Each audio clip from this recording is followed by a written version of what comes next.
Imagine this. You have just broken up with your most recent boyfriend. While wallowing in your angst, you stumble upon a young, geeky boy being harassed by his classmates. You, having not yet done your good deed of the day, choose to intervene. Unfortunately, he becomes a little too thankful, pulling out all the stops to try and become your friend. Looking to humor him, you accept his challenge to investigate the occult and otherworldly. He approaches a tunnel, and you approach an abandoned building. Then he is approached by an old woman demanding to fillet him while you are being abducted by strange robotic aliens who demand to impregnate you for the purpose of stealing your bananas until your now possessed nerdy friend bursts through the cell phone to try and start a fight with the transport banana hungry. Hold on. Let's back up for a moment.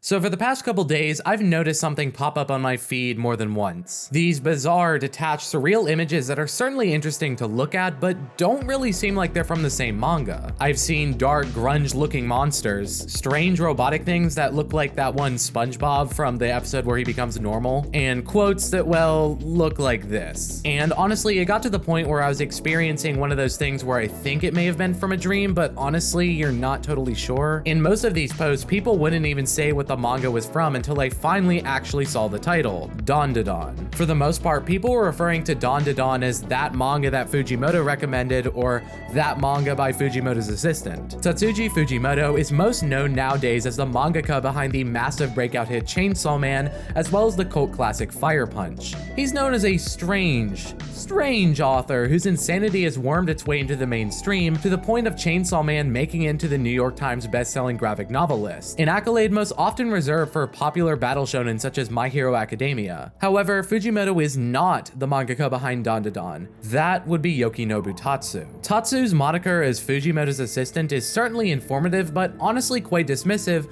for a mangaka that already has a sizable body of work. In 2010, before Fujimoto even published his first one-shot, Tatsu published a sci-fi adventure Sega no Rakugo. In 2013, his baseball series Fireball was actually serialized for 5 volumes in Weekly Shonen magazine. I wish I could use these series as context for Dandadan, but it doesn't look like either have been translated into English, official or otherwise. However, the more I read Dandadan, the more I realize that Fujimoto likely had a bigger influence on Tatsu than anything else. This got to the point where I couldn't help but feel like the manga was written vicariously by the Chainsaw Man author himself.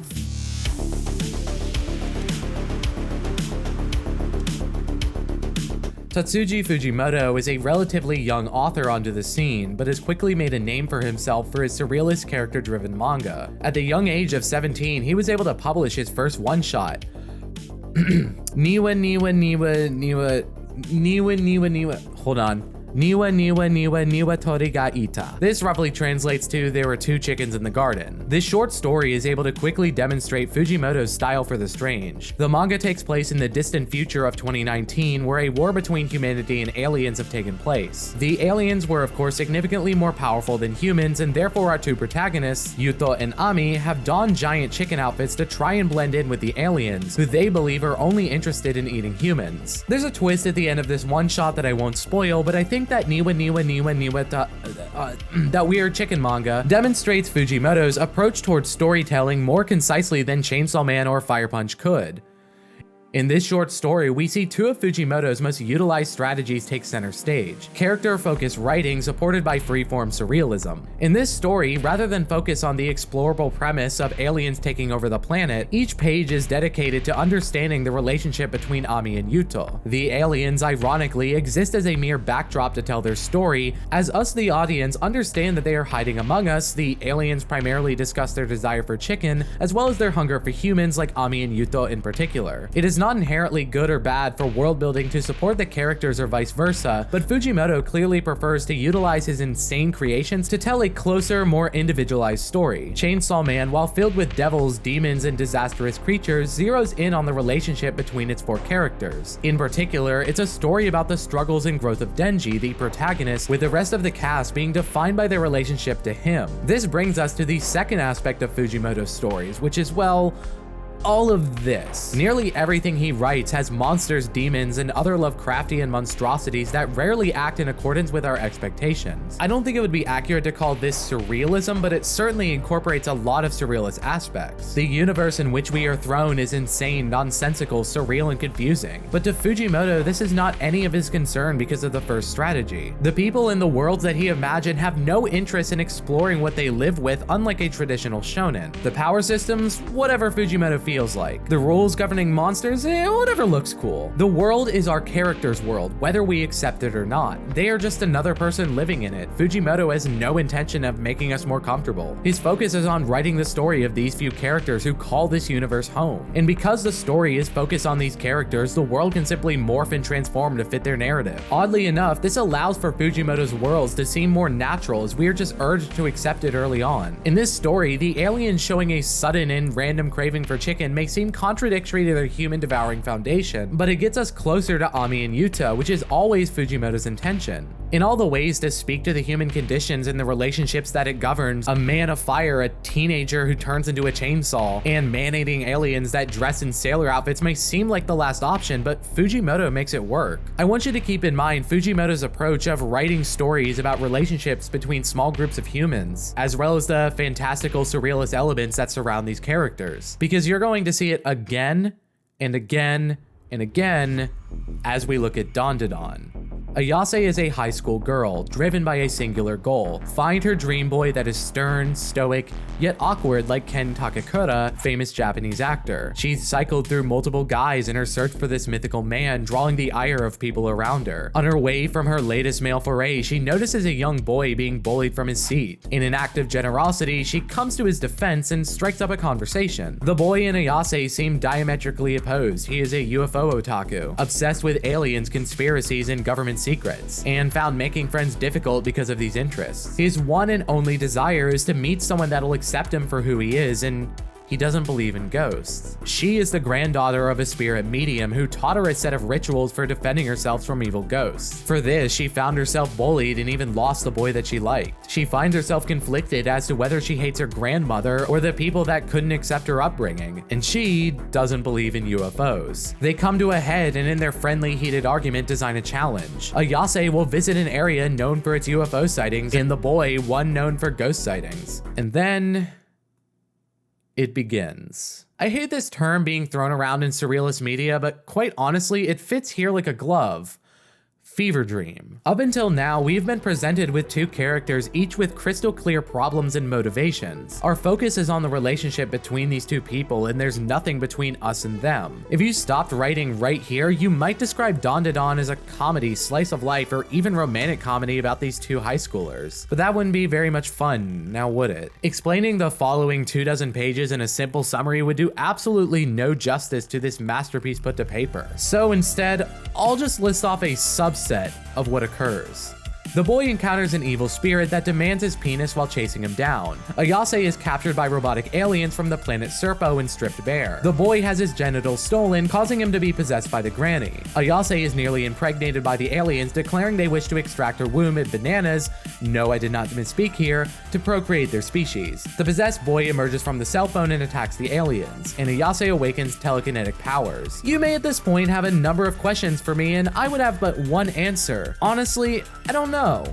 But I loved it. When this chapter premiered in Jump Plus a few weeks ago, the feedback was near universally the same. However, in just this one chapter, I feel we already understand the influences of his work. Tatsu's art conveys a deep appreciation for the inhuman proportions and anatomy of his creatures. In this panel, multiple different events are communicated at once. The foreground alien's loss of robotic member, the boy's grab, and the second alien's fear. Literally nothing in this page is remotely human, but we understand what each participant is feeling and thinking at the time. More important, however, is the ultimate purpose of these events. Rather than immediately immersing the reader in this insane world, Tatsu grounded us right beforehand with a set of motivations and backgrounds for each character that anchors our thinking in them rather than the monsters and aliens. Sound familiar? Even in the midst of incomprehensible madness, Ayase's awakening of psychic powers is punctuated by flashbacks to her schoolyard bullying as she begins to accept who she is. Just like Fujimoto, Tatsu knows that we don't even remotely understand what what is going on. But he reminds us that this isn't the point. Horny, cock-stealing alien abductions are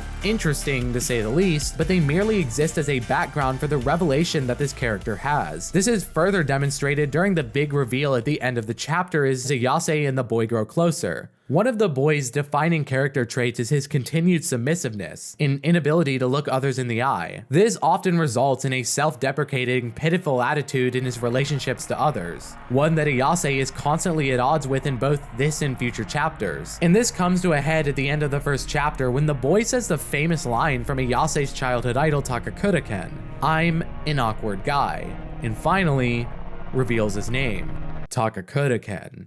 I want to take a step back. We just spent half the chapter watching our main heroine being assaulted by quadruped aliens with robotic penises before being saved by a genitalia hunting cougar ghost. And yet, the big surprise of this chapter is Takakura's name. This is how Yokinobu Tatsu writes Dandadan. The insanity and mind-bending visuals and set pieces are incredible, but the real focus is building the relationship between Takakura and Ayase, just as we've shown how Fujimoto does. In chapter 2, we continue to see these characters grow together. We learn how Takakura has always wanted to make friends with Ayase, but believed he was far outside of her league, with Ayase showing her annoyance at how he continues to shut her and others out with his own self-hatred, followed by them being attacked by a giant sumo wrestler version of the Flatwoods monster that, again, wants their genitalia, and is only beaten when a fucking awesome looking hybrid of the Human Torch and Kaneki that Takakura turns into flings Ayase at the beast with assistance from her psychic powers, and holy shit, this manga rules. Regardless, this entire sequence doesn't really bring us any closer to an explanation as to what is going on with this series, but continues to draw the duo closer. Both at the end of chapter 1 and the lead up to the fight at chapter 2 also reveal a more subtle facet of Tatsu's writing, panel emphasis. Focus is important for any visual medium, but especially for comics and anime when you only have one single frame to convey an idea. Tatsu has the enormous task of pulling us back into reality when we are steeped in his insane mental inventions. He accomplishes this by going wide, reacting to more intimate conversations, such as when Takakura is discussing his desire for companionship. This has the more unappreciated result of subconsciously associating these acts of character development with the overall aim of the manga. Similarly, Fujimoto has to remind the audience that while this man made a fire, boy turned chainsaw, and this are certainly awesome, these manga are about sets of humans trying to find their place in the crazy world. In just a short time, Tatsu is able to get us to care primarily about this young pair, despite what they may seem up against. And overall, this is the magic that Tatsu employs, and why I think Dandadan is going to be a manga to be remembered. And with the few chapters that are out, this trend only continues. And honestly, this might just be one of the best new manga in a long time. The sheer amount of effort and imagination that is sunk into these titanic battle sequences with literally zero explanation is honestly unbelievable. As we have shown, Yokinobu Tatsu is not just Fujimoto's assistant. The guy has honestly been a mangaka longer than him, but it's impossible not to read Dandadan as a work irrefutably inspired by his style. This manga is not about giant monsters. This manga is not about penis curses. This manga is not about womb hunting aliens. This manga is about a boy and a girl from different worlds who thought they shared little in common, coming to learn just how similar they truly are. Just like in Fujimoto's manga, this entire story could in theory be written without the insanity that most people know it by. But I think Dandadan attempts and succeeds at getting us to emphasize with human stories so far outside our own experience. Writing an entire essay about a manga with only 3 chapters is something I would have never considered doing. But Dandadan is so far outside the tradition, so far outside the mainstream that it needs to be talked about.